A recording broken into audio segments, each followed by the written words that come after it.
And welcome back, class. When we left off, we were in the midst of our war with Japan. Nobunaga had begun an invasion of Greece in an attempt to essentially wipe them from the face of history, claiming that in order to make his mark, he would have to shed the blood of the weak. Now this upset Alexander greatly, for it showed him not only that Nobunaga lacked any respect for him, but that the world at large thought of Greece as weak, thought of Greece as eminently conquerable, and saw Greece as a foe of no consequence. And this was shameful in Alexander's eyes, for he saw himself as the greatest military mind on the planet. He saw himself as an indomitable force of victory. But unfortunately, the rest of the world just didn't seem to agree. Now Nobunaga launched a siege on Sparta in earnest. His troops surrounded the city at the border with Kagoshima, and their numbers were overwhelming. Knights, pikemen, simple warriors with sticks with rocks attached to them, archers, every manner of warrior imaginable, surrounded the city on almost every side. Aid was slow in coming. Corinth was in less danger. The swordsmen there were bravely capable of holding back the weaker assault, but they were still in considerable danger.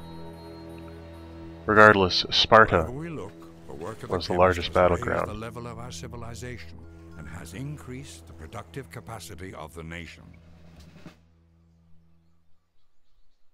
In the meanwhile, as you'll notice from our simulations readout, the people of Greece were not happy. War made them miserable. War made them wish, essentially, that their lives were not as terrible as they were. When chemistry was discovered in 1615, it was almost immediately used to invent methamphetamines, as well as other hard drugs. The people used this in an attempt to escape what they saw as a desperately vile existence, a world of wariness, a world, an existence, a life not even worth living. And traditionally, the Greek, being proud academics, escaped into books, escaped into reading, into debate. They were great debaters, into philosophy, into considering the ramifications of their actions on the universe. But now, that avenue was closed to them.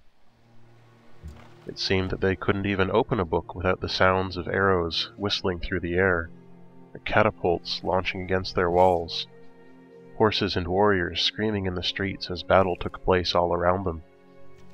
There was no peace.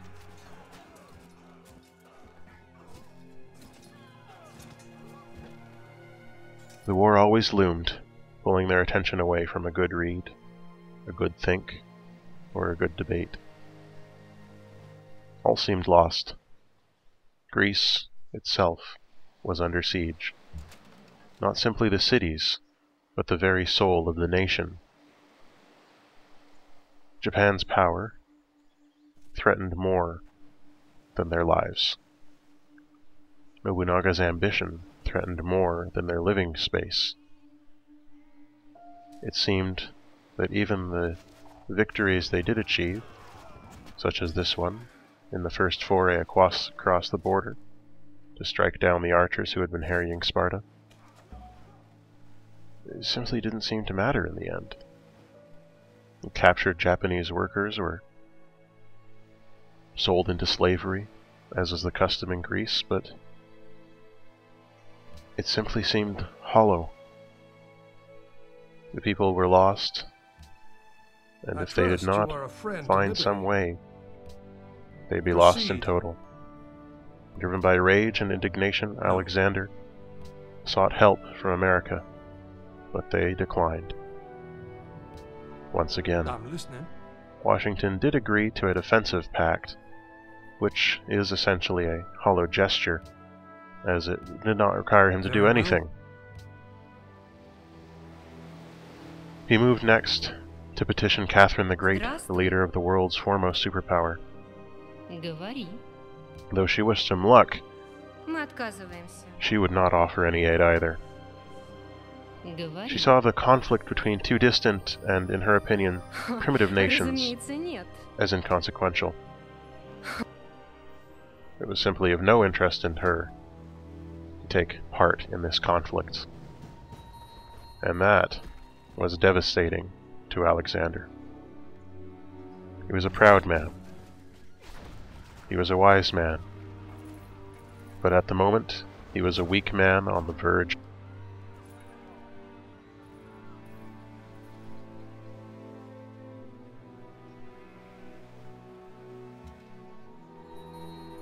In desperation, Alexander told his people the greatest lie of his life, perhaps the greatest lie in history, which would shape the rest of Greece's course through time. In Athens he made a speech. His words were carried throughout the empire, on steps light with hope, told in voices tinged with awe. I will read a copy of that speech as we watch its effects in the simulation. You can already see the tide turning. Let me show you why it turned. My people, the time of our first great trial is upon us. All of history watches us now, expectant and harsh in their judgment. We stand on the precipice of disaster, and our balance is failing. I stand before you now and say, the death of our civilization is at hand. Nobunaga desires the destruction of proud Hellas, and the death of every Greek citizen. Thus far he has had his way with our cities, with our soldiers, with our women, with our children, and with our very Hellenic pride. He stands poised to violate our nation's soul, and no hesitation stays his hand. Our resolve is etiolated by the ferocity and power of Japan. We grow weak and weary. That weakness, that weariness, is a tacit acceptance of their claim to superiority. But that is about to change, if you stand with me. I stand before you now and say, the rebirth of our civilization is at hand. No despair colors my mien. No fear drains my will.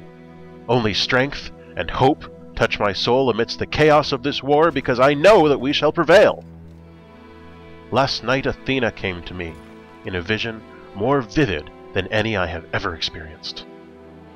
This morning, I hastened to the oracle on the outskirts of Athens, where the soothsayers confirmed that my vision was a true one. Athena herself, the patron of our capital, told me that I am Erichthonius, her son, and the founder of Athens. Furthermore, she revealed that I carry a divine mandate, and the godly wisdom with which to fulfill those divine orders. The wisdom of Athena. I am descended from the gods, and commanded to save Greece. She then revealed to me the strategy which will bring us victory over the invading Japanese, the way to drive them from our borders and send them cowering to their homes for centuries to come. I have been blessed with the knowledge of this war's conclusion, and indeed the conclusion of the universe and our place in it. And with that knowledge, we are made invincible.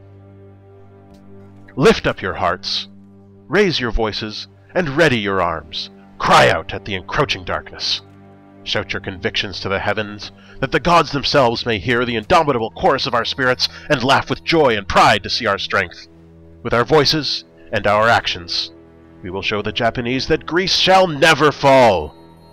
Hellas shall endure even unto the end of time, try as they may to tear us down. This mandate requires utter devotion. This victory requires great sacrifice. Those of you who fight shall be the few who redeem the many, the men and women who will bear Greece to victory. Heroes, legend. favored by the gods. I stand before you now and say, resist! Fight! The gods demand it. Your king commands it. Your souls require it. Follow me, my people. Follow me to victory. The people were galvanized by the king's speech, and resistance grew stronger and more determined, as we have seen. The soldiers found untapped reserves of strength and courage within themselves. They seemed indomitable on the battlefield. Their gods walked among them in the form of divine Alexander or Erichthonius. Athena herself guided and protected their leader. How could they lose? How could they fail? Men and women, civilians, citizens, slaves, all took up arms in the defense of Greece. Men and women from Knossos grabbed pikes from the armory, forged them themselves from implements they found in their homes, and marched down to rescue Corinth. Almaty and the Hellenic League lent their support, sent their own men and women down to save Sparta from the encroaching Japanese warriors. The tide turned.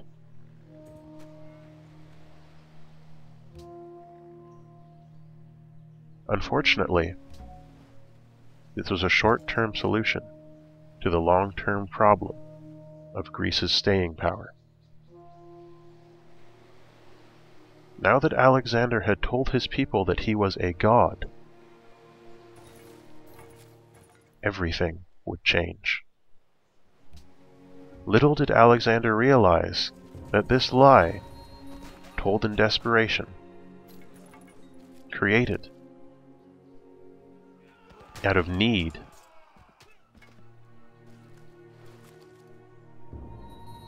would prove the undoing of all of his works, and the end, ultimately, of the Greek civilization. We'll learn more about that in the next few episodes. Here we can see Florence driving away Japanese whalers off the coast. Corinth struggling against the muskets of Japan, a new technology which Alexander's scientists had also just discovered here in 1635. But was it too late? The musketeers slowly tried to make their way down to Sparta, and perhaps thence up to Corinth. But none of the people in Corinth were a match for the guns of Japan. Their swords, their pikes, all of their ambitions, all of their greatest intentions could be cut down by the muskets, by the shots, the coughing detonations of death fired forth from Nobunaga's weaponry. Even so, they were undaunted.